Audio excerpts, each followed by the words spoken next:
kami laporkan total kawasan hutan yang berhasil dikuasai kembali dengan total seluasan 4.081.560,58 hektar. Untuk tahun 2026, terdapat potensi penerimaan denda administratif pada sawit di tambang yang berada dalam kawasan hutan dengan jumlah sebagai berikut. Potensi denda administratif dan sawit sebesar 109,6 triliun. Potensi administrasi tambang sebesar 32,63 triliun.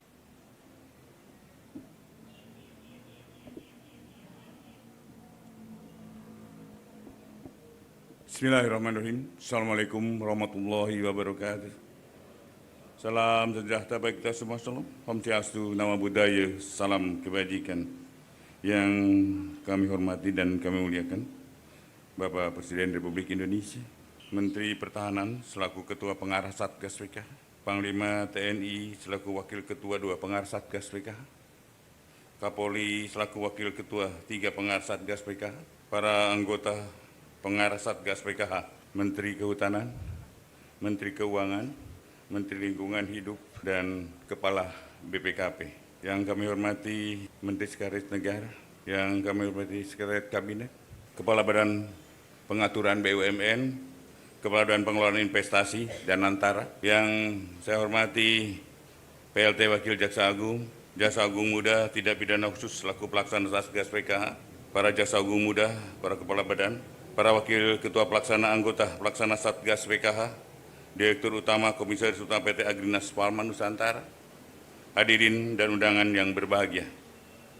Mengawali kegiatan pada hari ini, marilah kita senantiasa memanjatkan puji dan syukur kehadirat Allah Subhanahu wa Ta'ala, Tuhan Yang Maha Kuasa, atas segala rahmat dan karunia-Nya hingga kita dapat mengikuti kegiatan penyerahan laporan capaian 4 juta hektar penguasaan kembali kawasan hutan hasil penertiban kawasan hutan konservasi hasil penguasaan kembali tahap 5 hasil penagihan denda administratif Satgas PKH dan hasil penyelamatan keuangan negara.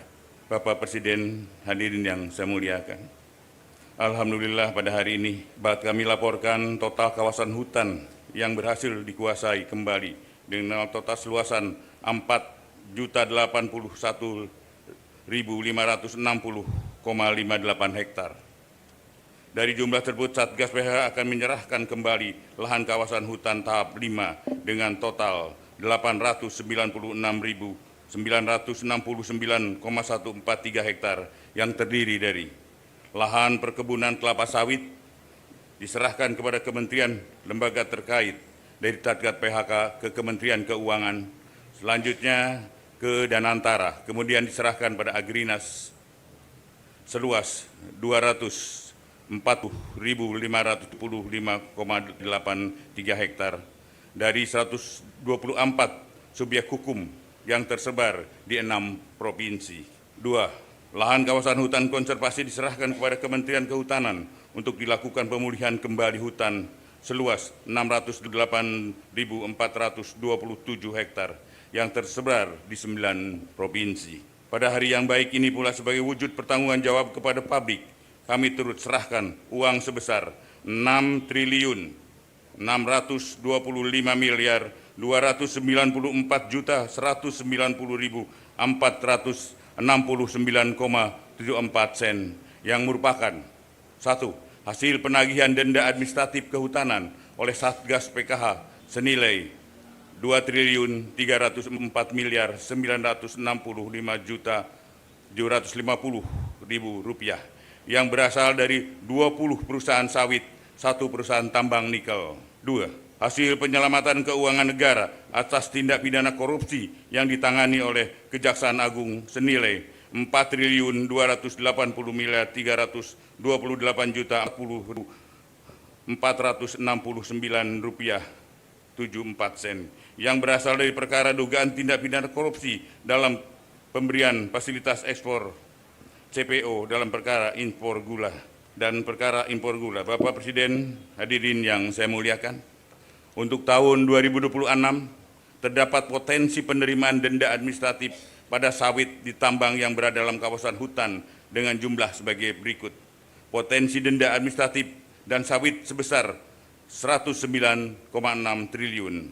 Potensi administrasi tambang sebesar 32,63 triliun. Bapak Presiden, hadirin yang saya muliakan, dapat kami laporkan juga berkaitan dengan percepatan pemulihan Taman Nasional Tesonelo, Satgas PKH telah melakukan berbagai langkah strategis untuk melakukan relokasi penduduk sebagai berikut. Telah dilakukan pendataan penduduk dan prasarana yang ada di dalamnya. Terdapat 7 pemukiman masyarakat yang termasuk dalam 7 desa dengan jumlah penduduk 5.733 kepala keluarga dengan jumlah jiwa 22.183 orang dan jumlah rumah sebanyak 573 bangunan. Sarana pendidikan 12 sekolah, jumlah rumah ibadah sebanyak 52, fasilitas kesehatan 12. Selanjutnya, jumlah kepala keluarga KK yang telah didaftarkan untuk mengikuti program relokasi sebanyak 1.465 orang, 65 KK. 3. Telah menyiapkan lahan hasil penguasaan kembali seluas 8.077 hektar untuk merelokasi penduduk kawasan TNT. 4. Telah melakukan relokasi penduduk tahap 1 pada tanggal 20 Desember 2025 terhadap 227 KK dari lahan perkebunan sawit seluas 6.330,78 hektar. Bapak Presiden, hadirin yang saya muliakan, perlu kami sampaikan keterkaitan dengan bencana banjir bandang yang terjadi di wilayah Aceh dan Sumatera Barat.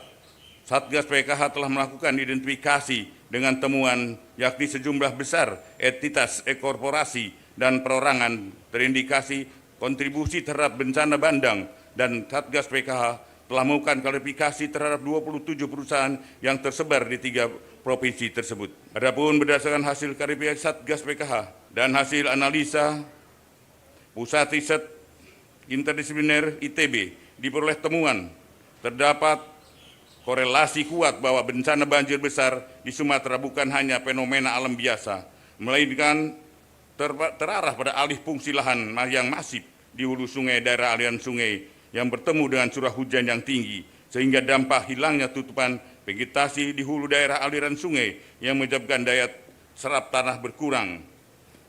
Aliran air permukaan meningkat tajam, hujan ekstrim, dan banjir bandang akibat volume air meluber ke permukaan. Adapun rekomendasi Satgas PKH menyikapi hal tersebut, yakni melanjutkan proses investigasi terhadap semua subjek hukum yang dicurigai, baik di Sumut, Aceh maupun Sumbar, yang melibatkan seluruh stakeholder. Satgas PKH, Kementerian Lingkungan Hidup, Kementerian Kehutanan, Polri guna menyelamatkan langkah menghindari tumpang tindih pemeriksaan dan percepatan penuntasan kasus secara efektif sesuai dengan ketentuan hukum yang berlaku.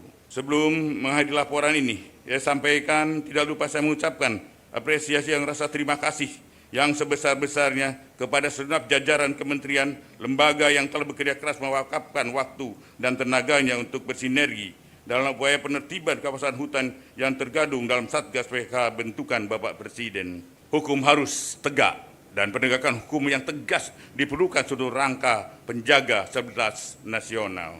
Kita pastikan bahwa kehutanan sebagai karunia Tuhan Yang Maha Esa merupakan anugerah yang dimiliki bangsa Indonesia, harus dikelola dan dilestarikan untuk kepentingan rakyat, bukan hanya untuk kepentingan segelintir kelompok orang.